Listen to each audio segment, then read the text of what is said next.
Welcome to the Jay-Z Show. I'm Zafar Sobhan here with John Danilowicz, and today we have a very special guest, Khaled Saifullah, who's the Policy and Research Lead, as well as the joint convener of the National Citizens Party, the NCP. Khaled, thank you for being on the show, and thank you for joining us. I'm really glad to be here. Thank you for having me. Okay. John, as usual, I will start by throwing the ball to you. Tell us a little bit about what you're coming in today wanting to discuss, and maybe you'll have a few questions for Khaled. Sure. Well, it's interesting. We try to do this every couple of weeks. So we finish 1 week, and then I panic a little, thinking, "Oh my God, what are we going to talk about in 2 weeks? We've talked about everything." Then, as the days go on, we come up with, "Okay, here are the topics," and then between that time and the time we record, there's a whole new set of topics. So I think this just shows how much is happening, and that's from my perspective this far away. I can only imagine what it's like if you're there on the ground and if you're intensely involved in all this, like Khaled is. So, when we started thinking about this, obviously we were interested in hearing about the NCP's views on the July Charter and the steps forward, referendum, preparations for election, and all of those topics I think are still good ones. But since then, we've had other things come up, which I'm sure we'll get to. But the first thing on my mind really is, as an outsider watching the July Charter, one would have assumed that the first one to line up and sign would have been the NCP, because after all, I think the July Charter, the whole idea of reforms, actually came from the NCP and the student leaders.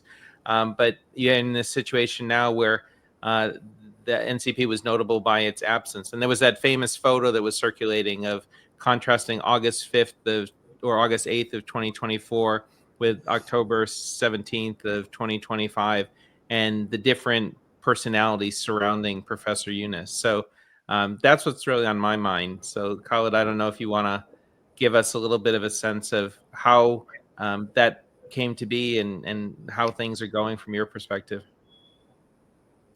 No, you're right on money. NCP would still be the first one to line up to sign up to the July Charter. Yes, I'll straight over. If it's possible, you can cut it out. Yeah, please. So you're right on the money, John.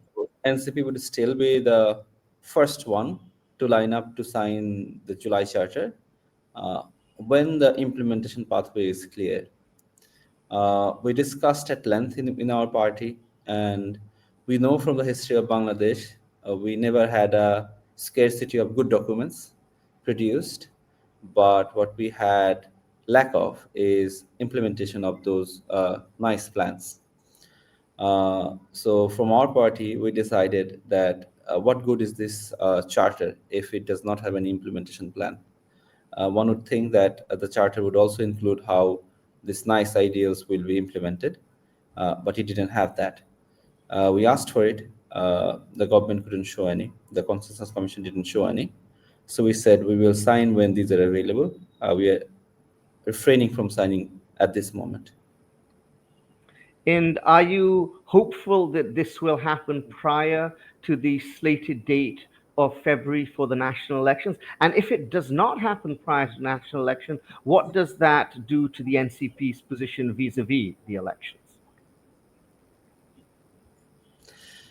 It will happen before the election. The conversation has always been that these reforms, we will see initiation of these reforms before the election, right?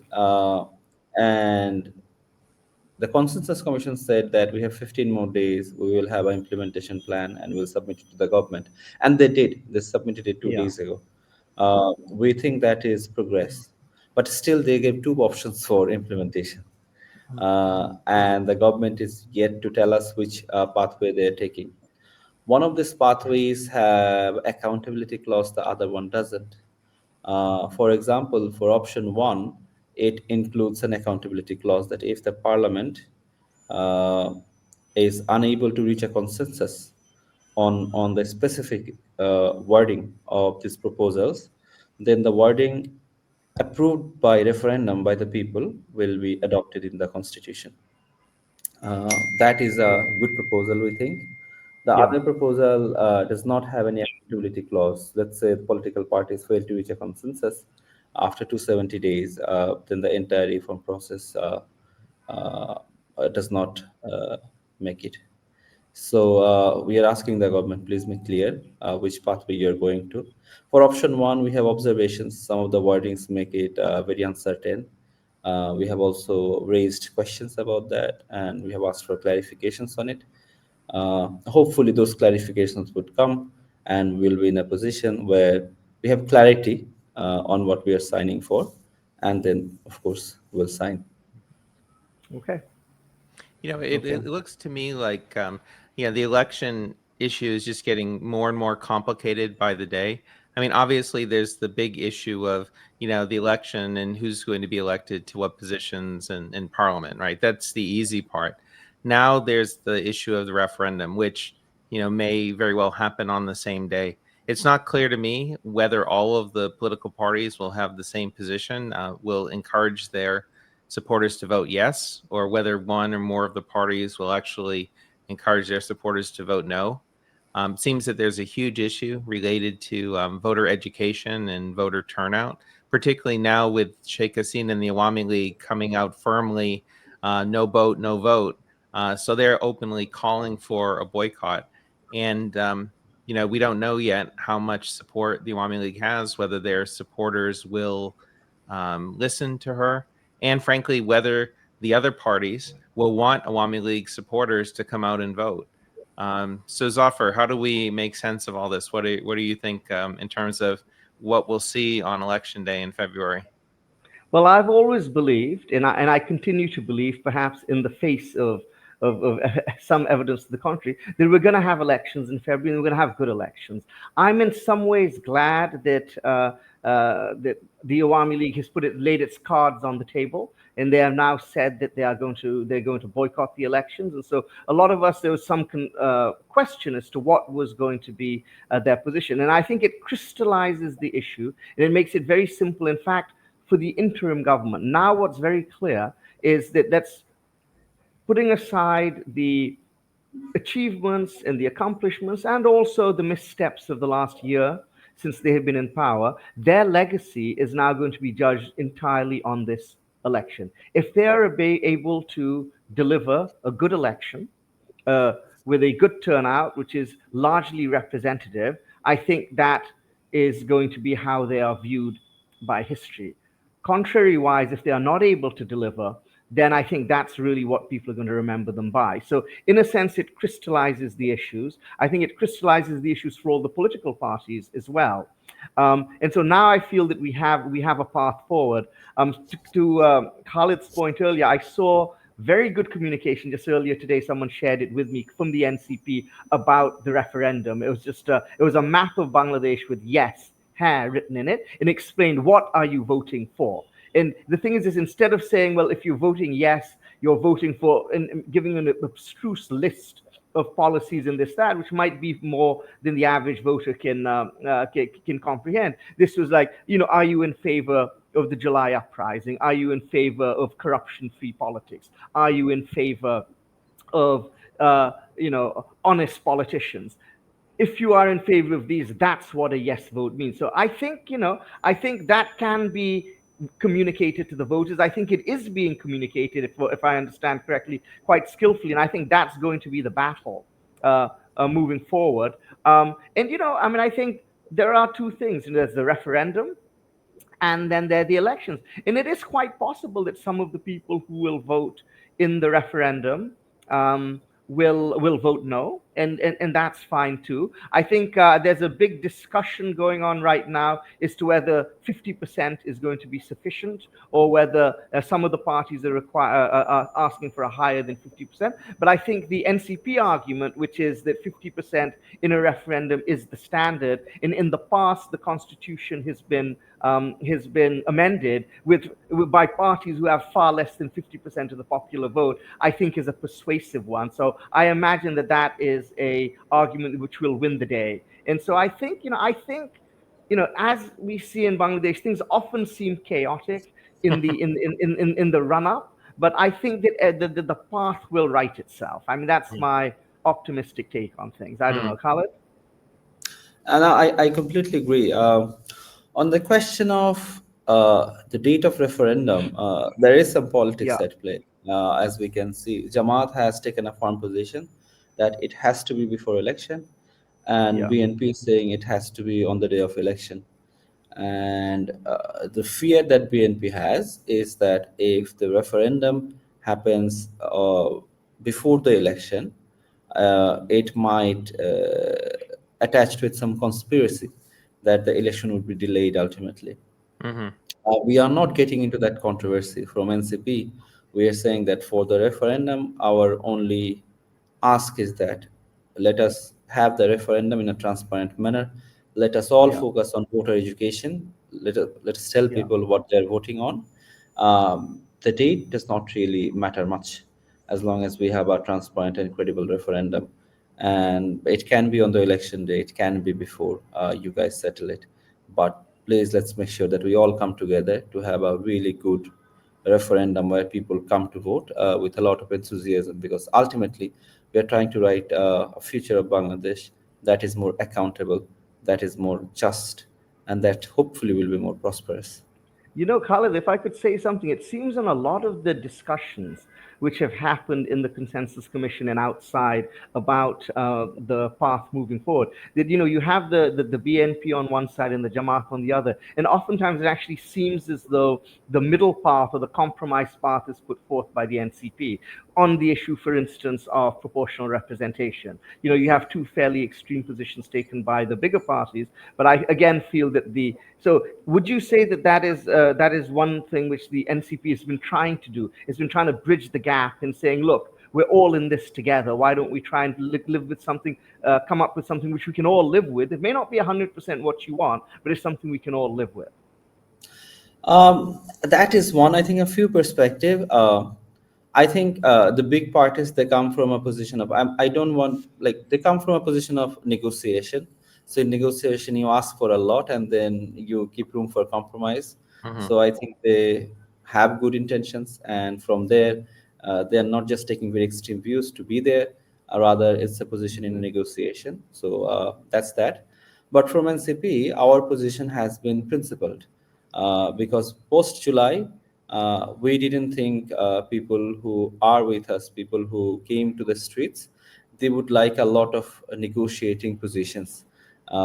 They would rather see that we take up principal positions. For example, for proportional representation in upper house and lower house, our position was very principled. In the lower house, if you have proportional representation, you are going to have a fragmented government, because none of the big parties in our country, they have ever achieved more than 50% vote in credible elections. So they usually hover around 40, 42, 45, somewhere around that.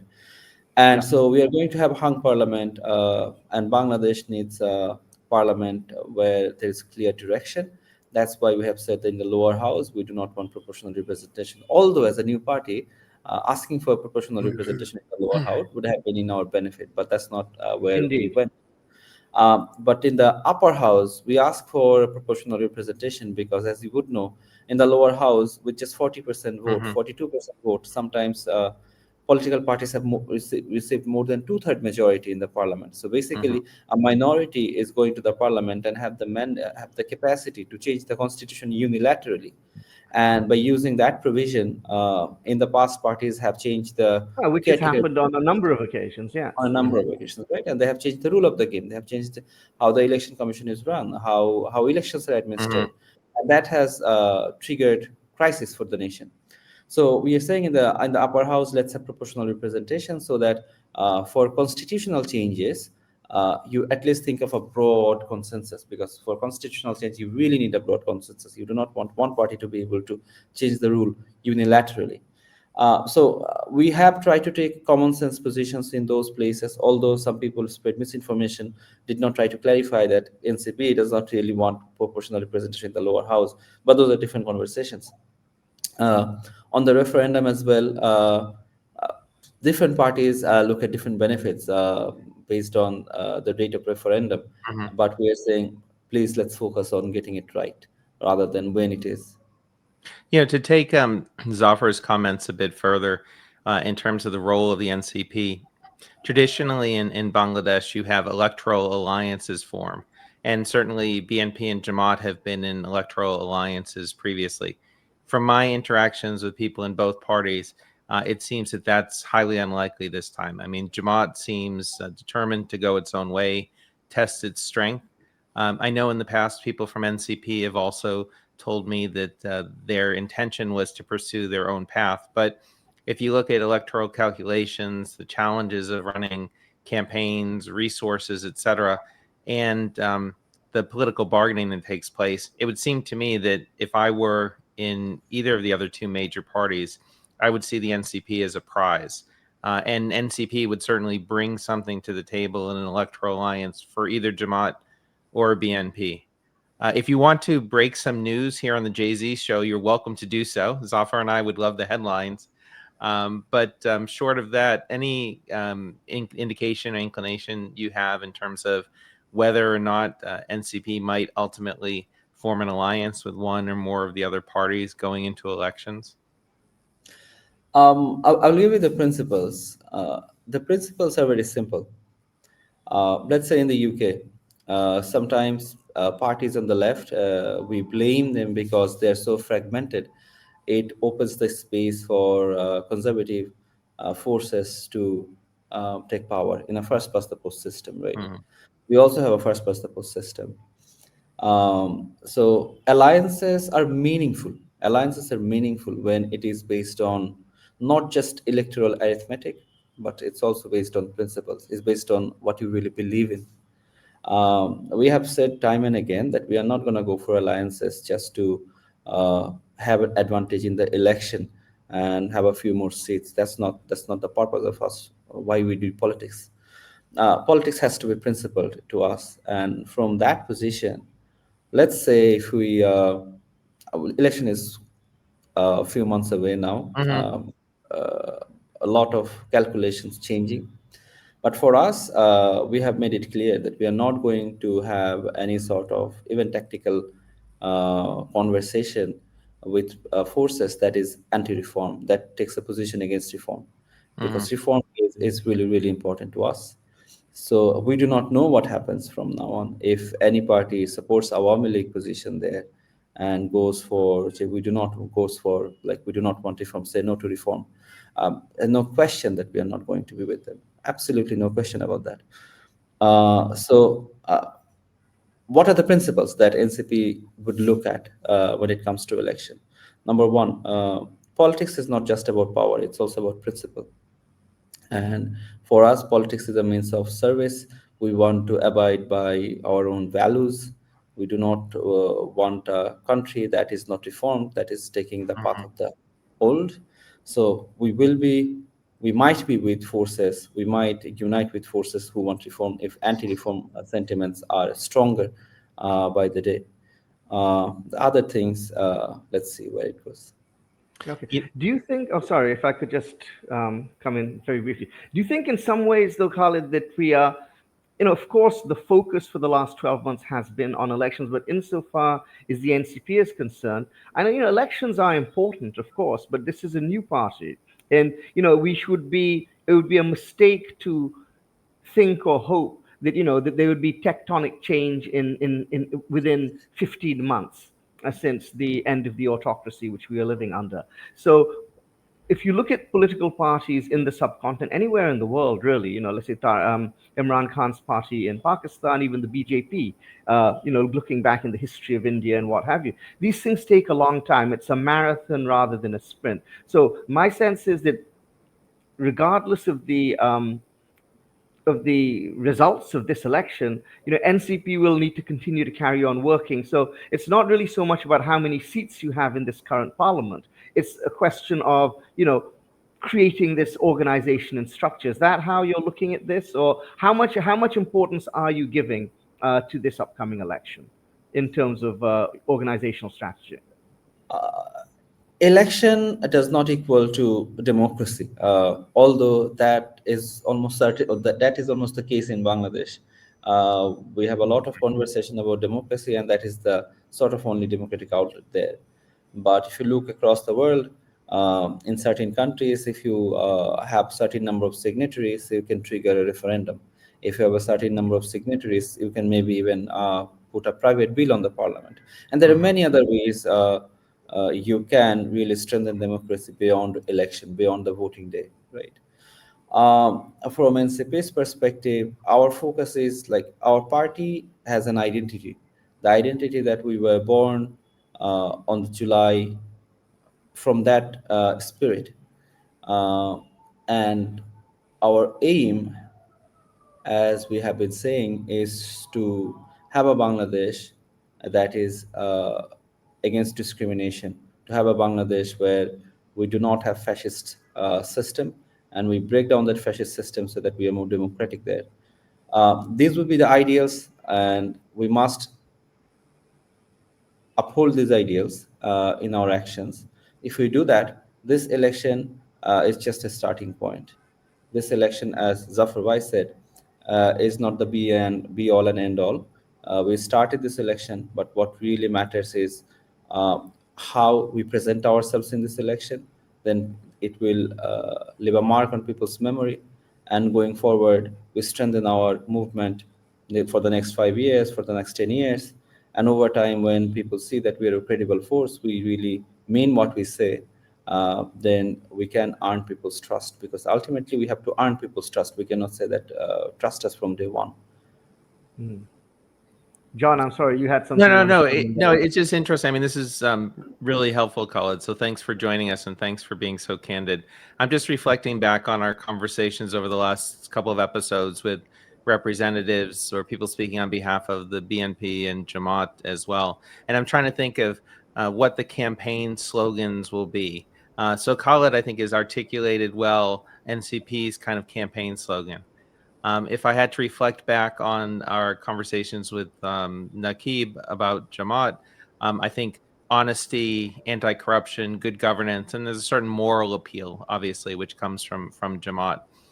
I'm wondering, though, what is the BNP appeal? Other than it's our turn, we're the biggest. Maybe it's competency. I don't know. Zafar, do you want to be the BNP whisperer? What's the BNP election campaign going to be based on? Well, I think there are two elements to this. You see, first, there's got to be a defensive one, then there's got to be an offensive one. So, of course, the argument against the BNP is you'll have people say, oh, look, BNP, Awami League, two sides of the same coin. They've been ruling the country in turn, more or less, for the last 50 years. Plus, we want change. We want something new. BNP is not something new. So that's what they really need to overcome. So I think the way they overcome it, and I absolutely think that, being the party of the status quo, being the party of stability, a firm hand on the tiller, I don't think that's going to work in this election.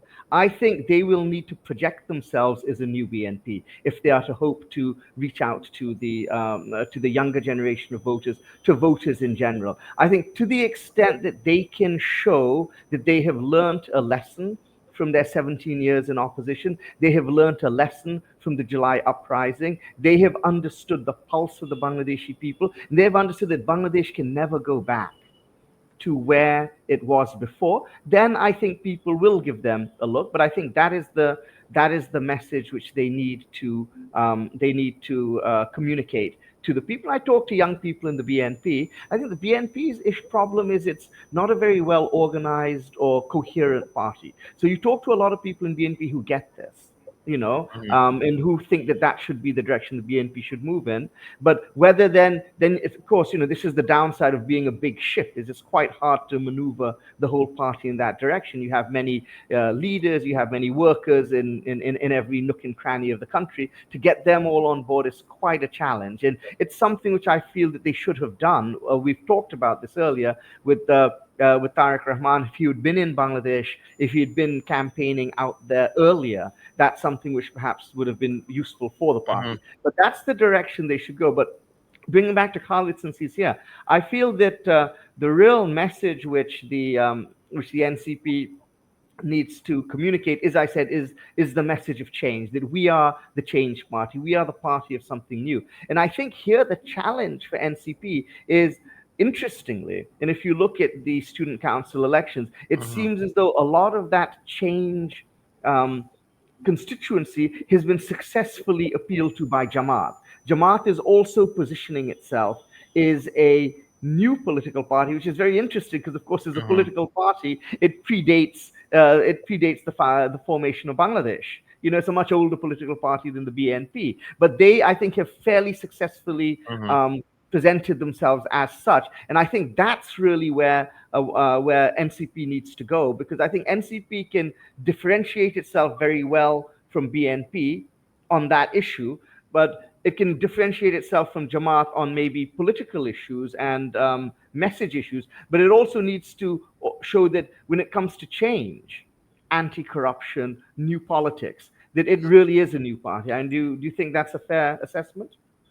Yeah, absolutely. That's a fair assessment. Just to touch upon the student union election, as much as Jamaat, we theoretically think that have appealed to voters as a new party, new forces, bringing in new ideas. Uh, Jamaat really had an advantage of structure in those campuses, because in Yeah. Dhaka University and in other places they have operated there clandestinely for the past 16 years, and Mhm. they had their politicians, their student leaders embedded in Awami League student wings. So they were active in politics there. They had their structure, they had their committees. So what they did is they had their committees, but they did not announce their committees. And what they have said that no other party, no other political party, no other student wing of different political forces can have their committees on the campuses. So very strategically, some say deceptively, they have kept other forces out of the campuses while they operated there, and that gave them a huge advantage, because when you operate for about 1.5 years freely and keep your opposition out essentially, and they posed as the general students against any political arrangement. So BNP tried to give a committee there to be operational there, and they have staged protests. NCP tried to work there. They posed as general students and said, "We do not want you there." But later on, we see the same people trying to contest an election. So there was a bit of, some people say, deception there, not just new politics. It's the trick of the old. Yeah. But also they won there. They won those elections, and we have to really think what worked for them. Uh, if we do not want to take deception, what are the paths that we need to take? And I fully agree with Zafar that our focus should be communicating our own ideals, what we want to do, what sort of change we represent, and what would be the shape of the country if we are in power. Yeah, to me, there's another interesting issue, which is this whole issue of what happens to the Awami League vote bank to the extent that that still exists. I've tried before talking about truth and reconciliation, and I immediately get shot down. Nobody's ready for reconciliation. Reconciliation is seen as rehabilitation, and certainly the senior leadership of the Awami League and those oligarchs are beyond the pale. So I think their participation in the electoral system has been decided. But that doesn't mean that all of those who would have otherwise voted for the Awami League will be disenfranchised or should be. So then the interesting political question is, to what extent do the campaigns appeal to those voters? And what is the message? Because again, from looking at the past, the more that the Awami League supporters see themselves as under threat, they'll band together and they'll look to some extent to their leadership in exile for support. So I think it's a difficult balancing act for the other political parties to not appear soft on Hasina and her cronies, yet be open enough to attract support from Awami League voters. So I'm glad I'm not designing an electoral campaign for any of the parties, because I think it's a really tricky challenge. Words on the street, Jamaat or BNP has been putting out their message in a way that would be quite appealing to Awami League voters. I don't mean to sound partisan. For example, some of the BNP leaders have been on the airwave consistently trying to praise Awami principles, Sheikh Mujibur Rahman. their founding father of their party, and the hope there politically is that they would probably be happier with BNP than NCP or for Jamaat. For example, some cite some of the incidents where the Awami League has not been really attacking towards Jamaat, but they have been towards NCP. These are all theories circulating based on some facts, some interpretations. Uh, Political parties, of course, will try. Some of the times, the leaders of this political party said, of course, we will have ex-Awami League in our party. They are welcome. So these political parties are trying to get Awami supporters in their camp, and hopefully that answers your questions there. Additionally, Innovision did Right. a poll, Yeah. election pulse survey, and over there we have also seen, like, if Awami League is not present in the election, not many people feel like they would not be able to have a candidate they can vote. Of course, they would be able to vote. So many ask, like, if Awami League does not participate, a large portion of electorate would be disenfranchised. They would not have a candidate to vote. That's just not true based on those surveys.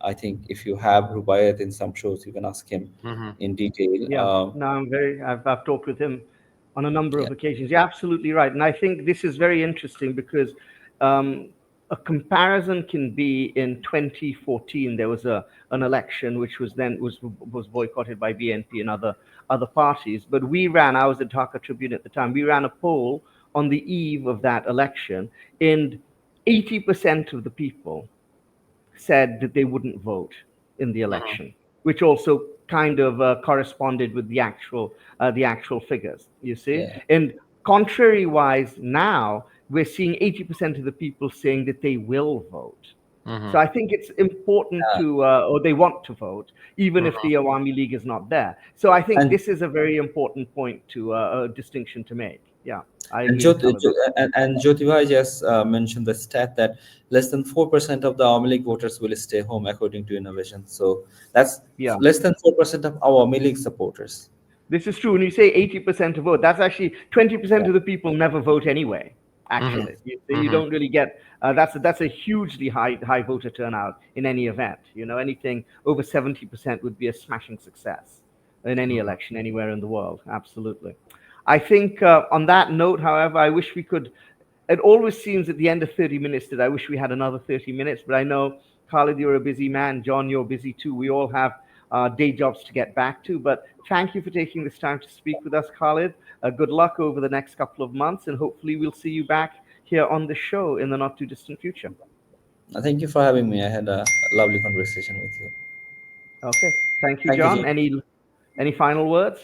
No, I'm off to Islamabad tomorrow for a Okay. week-long visit. So it'll be my first time back in Pakistan in 10 years. So Okay. let the conspiracy theorists run with that. And when we reconvene in a couple weeks, maybe we can talk about the regional dynamics and Pakistan and Bangladesh and India and the region and how that looks going forward. So something That to would look be forward. that would be a great subject for discussion, I think. Absolutely. You got it. Okay. Well, thank you, John. Thank you, Khaled. And thank you, everyone, for joining us. This has been the Jay-Z Show. See you again in 2 weeks.